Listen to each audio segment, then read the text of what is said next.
she's right, like it or not. So enjoy the ride, take what she's got, 'cause it's a long way to go if you wanna ride with Mom. Just enjoy the ride. Hey, this is Vashti with Vashti's House's Mom Talk number 24.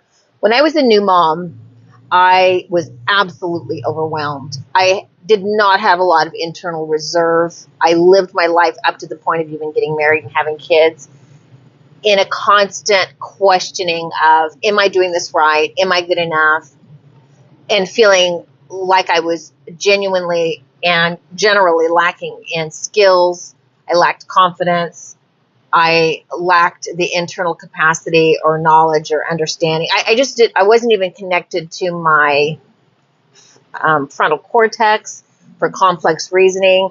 I was very reactive. And so when I had kids, and you have to make decisions all the time about whose needs do you take care of now, the fighting, the chores, all of it, I was overwhelmed. I literally felt like I was in a work camp.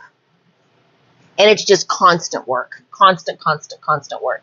And I remember having this moment of complete trauma when I was doing a teeny tiny, washing machine full of clothes, and there was a huge pile of laundry next to me. And, I'm putting this little pile of clothes in the washing machine. It was, as much as I could fit in there. And, looking at that huge pile of clothes next to me, I thought,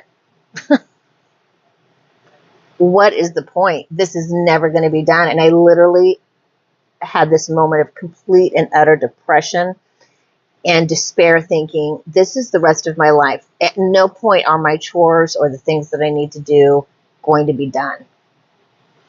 And it just felt overwhelming, and I just thought, what really is the point? And I did have a lot of suicidal ideology because I just did not know, I was not connected to my inner capacity to do things, to be present. But here I am, 58 years old. Yes, I had a birthday since my last one, one of my last ones. And the thing is the kids grew up. That laundry pile isn't there. It's a teeny tiny pile now of just my husband and me, and I still have problems doing it. And I still think, kind of, what's the point? The difference between when I was a young woman and now is that I've changed my perspective of peace. Because back in the day, I would think I will have peace when this huge pile of laundry is done. I will have peace when the house is clean. I will have peace when the bills are paid. I will have peace, when the kids are taking a nap. I mean, on and on and on. And the thing is that I was right to assess that those things never end. And even though I don't have the same huge pile of laundry, I've got more dogs now. And my house is literally a pile of dog hair all the time. And I always have to be cleaning the dog hair. I still always have to do the dishes. I still have to do, my bills. I still have to pay taxes. It is a never ending cycle. But the difference is my perspective has changed to how I approach that. And now what I know to be true is that peace is actually found internally. And we cannot meet our internal needs with external circumstances. Our internal needs can only be met through an internal connection, an internal state of being, an internal change. And so I decided that, I didn't decide this. I came to the maturing process of understanding that peace is a state of mind that you have to cultivate regardless of your circumstances. And Viktor Frankl actually wrote a book about how you find peace. He was in a concentration camp, and how you find peace in difficult situations and learn how to carry it with you and maintain it throughout your lifetime, regardless of the circumstances.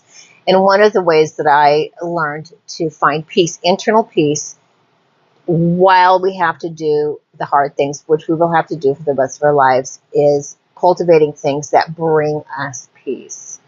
Gratitude is one of the things that brought me peace.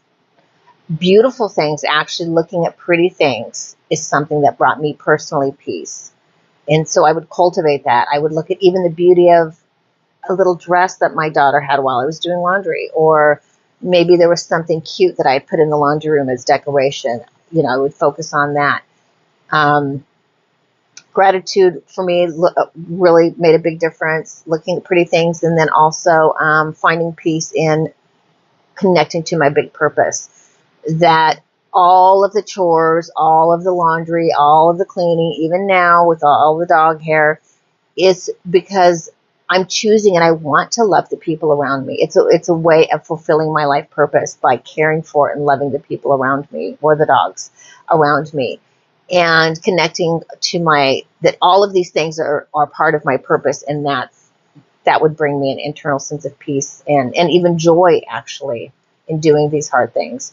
So if you're in the middle of having to do hard things, if you're in the concentration camp time of your life, or you're just at home taking care of small children day in and day out, hard labor, or maybe you're a man and you're or a woman and you're having to do hard work, hard labor, and you think it's never going to end, connect to the peaceful parts, the things that bring peace in your personal life, and stay connected to that and find the peace in the midst of it, because circumstances are going to come and go. There's no guarantees circumstantially, but you do have the power to find peace in the middle of it. So this is Vashti coming to you from Vashti's house. Hope you have a great day and make yourself at home.